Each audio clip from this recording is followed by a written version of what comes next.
Get that going for you. 5:45 pre-Heat tonight.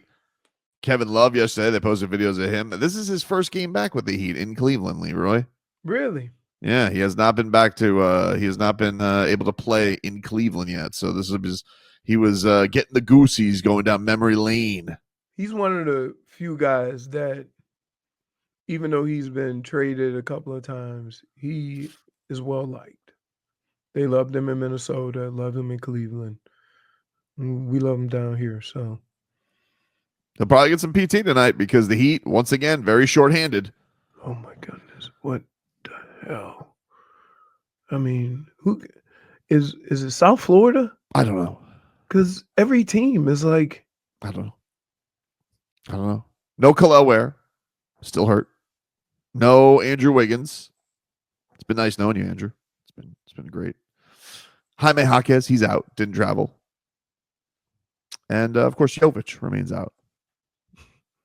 Davion Mitchell maybe makes his return tonight. We'll see. and his first Call of Duty is going to be to stand in front of Spider. Mitchell versus Mitchell. Mitchell versus Mitchell. 45 versus 45. The Mitchell we got versus the Mitchell we wanted. Hey, never mind. What? Nothing. I was just reading the chat. Which one? The one with the Marlins. Oh, well, when did you go, hey? Because you're not going to be there. I know. I don't know what to tell you. Then- Not that week. I was not aware of this. Didn't realize you hated baseball. You didn't realize I was going to be out that week, or you didn't realize that I didn't realize you were going to be out. I'm out. I didn't realize, well, when they said opening day, I was like, yeah, I guess, but I didn't even realize opening day was that same week. Opening day is early this year. It's like it's the 27th. Of March? Yeah. Oh, so that's the week after we are After at Buckets Burbank. and Bets. Yeah. And then the week after that is Live, or it's the week after that is Live. So we've got a bunch of road shows coming up.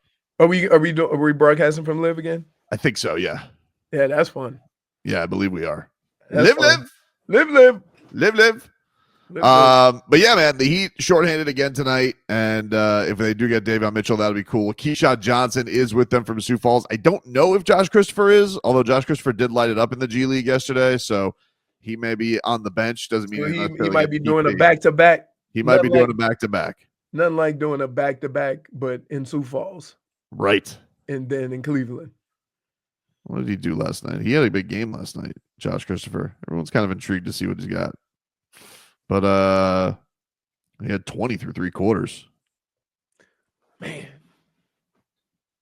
What a time. It's like, why can't we call up somebody like, who's our Spencer Knight? I'm curious to see what Keyshawn Johnson has, man. I like Keyshawn Johnson. I think he's going to be a good player. I really do. I think he's going to be a good player. I think that he's big. He's got wingspan. We only do this in basketball, right? Wingspan. Only the Heat do this, right? Wingspan. Where guys just do what?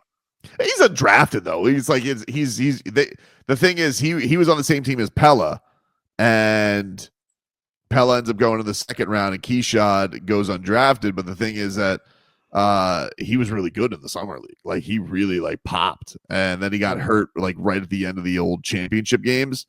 But I don't know, man. I was like, this guy looks like he could be really something. He's flying. Like you watch, and I don't understand what's up with the G League. You know, we're at a day and age where technology's never been better. Why is all G League footage still grainy? Because they have like people like you filming it with their camcorder. My camera looks way better than that. I would have them looking like 4K beauty if they had me as the cameraman for G League. I just think it's like G League, Rite of Passions has to be grainy looking. Right, because it's not the NBA. But Pella looked good that last game. Want to see what he's got. Obviously a tough challenge. Now, Cleveland has big incentive tonight. They can become the first team in the NBA to clinch a playoff spot with a win tonight. Wow, with a month of season left? That's right. That's right. I mean, they've already surpassed what the Heat can do. This season, yeah, for sure. They have 51 wins already. Yeah. 51-10 this season. They are 8 games up on the Boston Celtics. They've been good, and the Boston Celtics and the Cavs right now are clearly the cream of the crop in the East. Yes. Um, Knicks lost yesterday. And the reason why I say that is because the Knicks are third. They can't beat nobody good. Nope. They lost yesterday to the Warriors. Which is an interesting clash that's coming. Because the Lakers are like 7-1. The Warriors are like 8-1. Right now, since the Lakers and Warriors trades, the Lakers now second in the Eastern Conference. LeBron James is insane right now.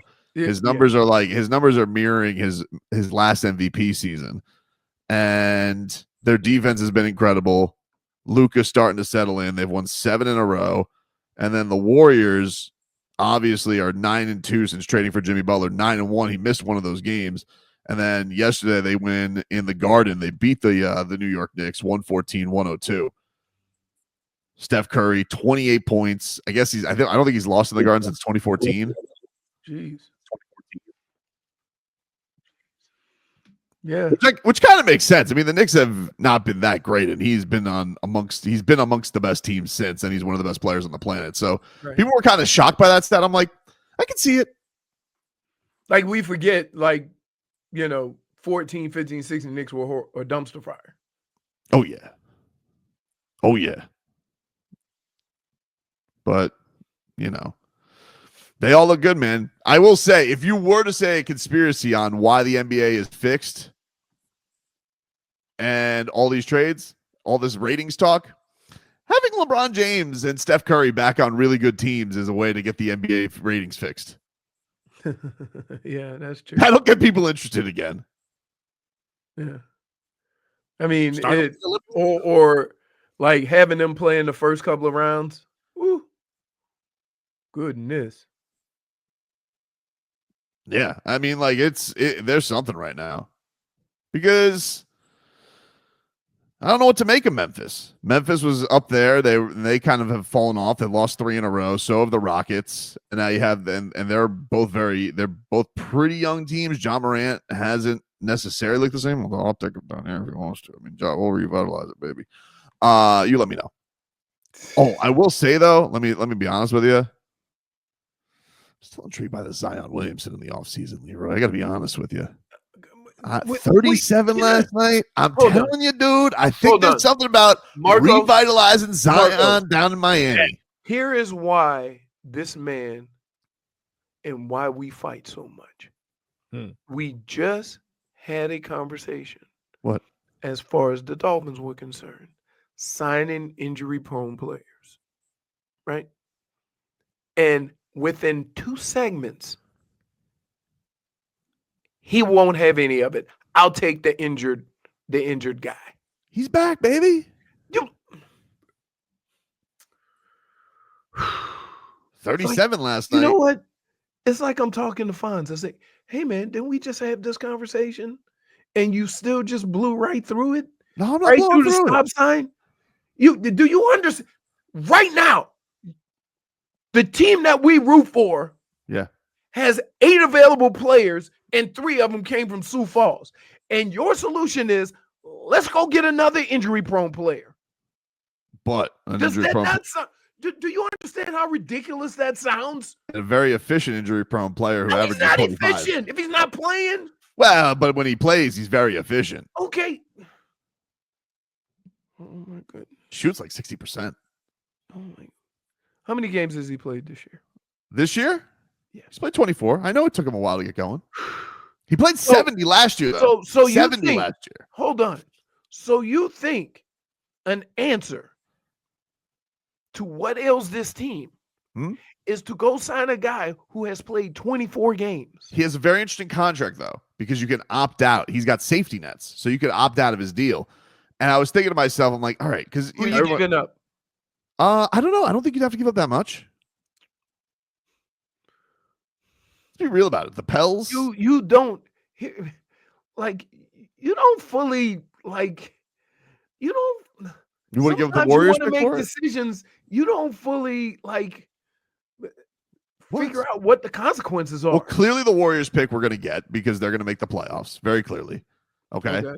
So we got the Warriors pick. That's going to be what, 20? Yeah. 15, 20?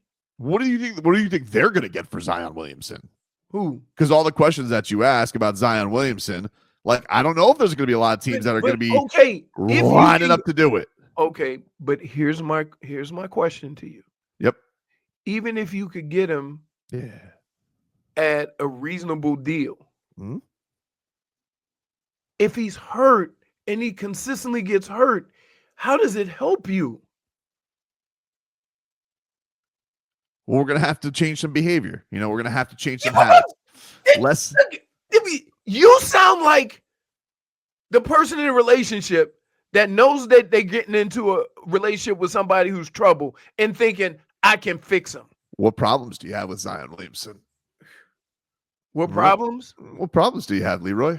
Okay. He needs to be in better shape. Lowest he's ever weighed. He needs to commit himself to the daily grind of basketball. And he hasn't proven that he's willing to do that. He hasn't. And and even if he has, he still gets hurt all the time. Yeah, but it's a bit of a dumpster fire down there. What if I told you I can get Anthony Davis for cheap?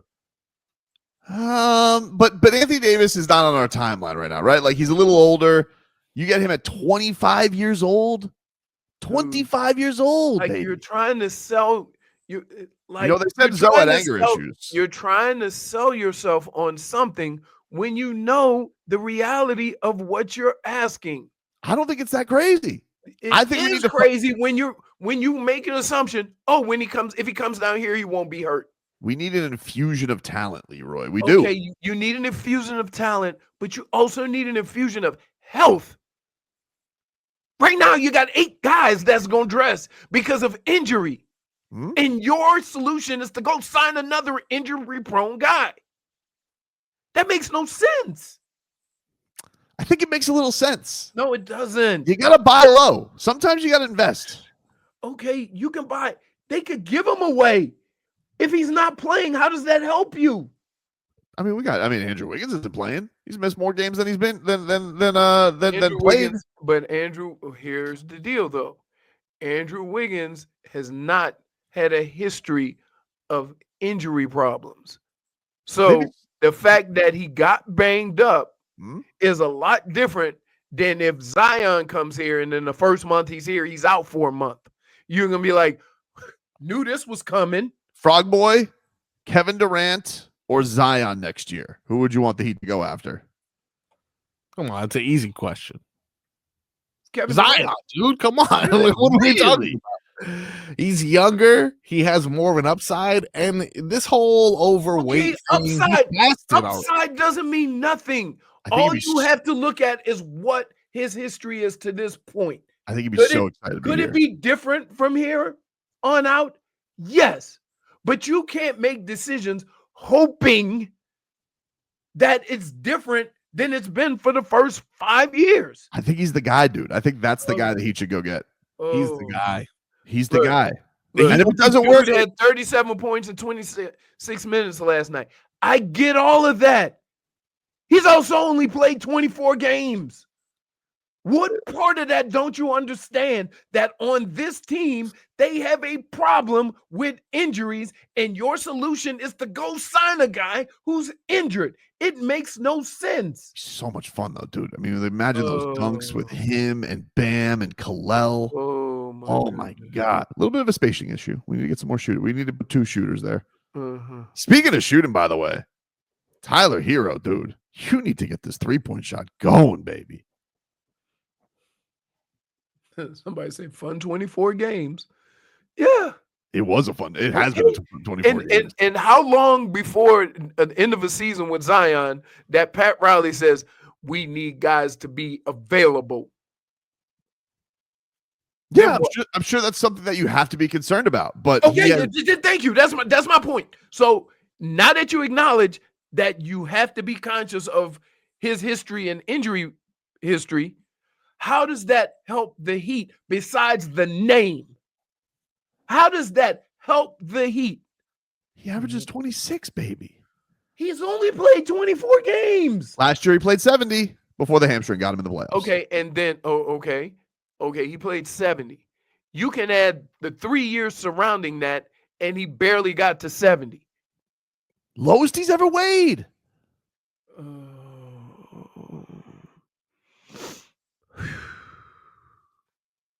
Goodness.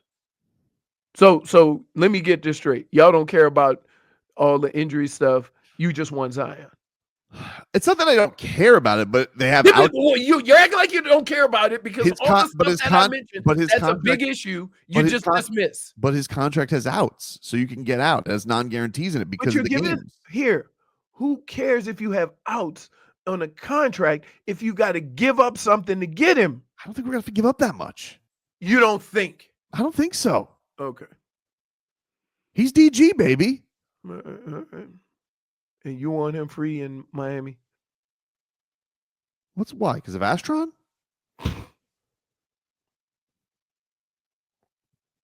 He might have matured. Really? Yeah. Totally matured. He might have But matured. he could be mature as hell. He still only played 24 games this year, which was the biggest complaint of Pat Riley. If Pat Riley had a problem with guys missing games, then he's going to go sign a guy that's only going to play 35 games? That makes no sense. Jimmy Butler still missed a lot of games, and he went and got him. And guess where he's not? Guess where he is now? Yeah, but he had a good run here. He had a good run. And everybody thought when Jimmy came down here, it was like, that's not going to work. He's coming down there to retire. I think sometimes you have to go find gold nuggets, okay? Where nobody's looking. Listen, first of all, everybody knows that Zion's a hell of a player, okay? But if you want to contend, and this is any team out there, if you want to contend and your solution is signing an injury-prone player, shame on you. Even if that injury-prone player has outs? Look, you're looking at it from the outs from the contract. I'm looking at it from players who can help your team win on a consistent basis. But you would agree we need talent. Yes. You need available talent. If he was available. One key word. Okay. It's a bit of a risk. It's a bit of a risk. No. But you got to risk it to get the biscuit. We got a whole bunch of risk on the team. Every game you're wondering how long somebody get limping. How long is he going to be out? You got damn near a starting 5 guys who are out. Take a break. And your solution to any of this is let's go sign another injury-prone player. It makes no damn sense.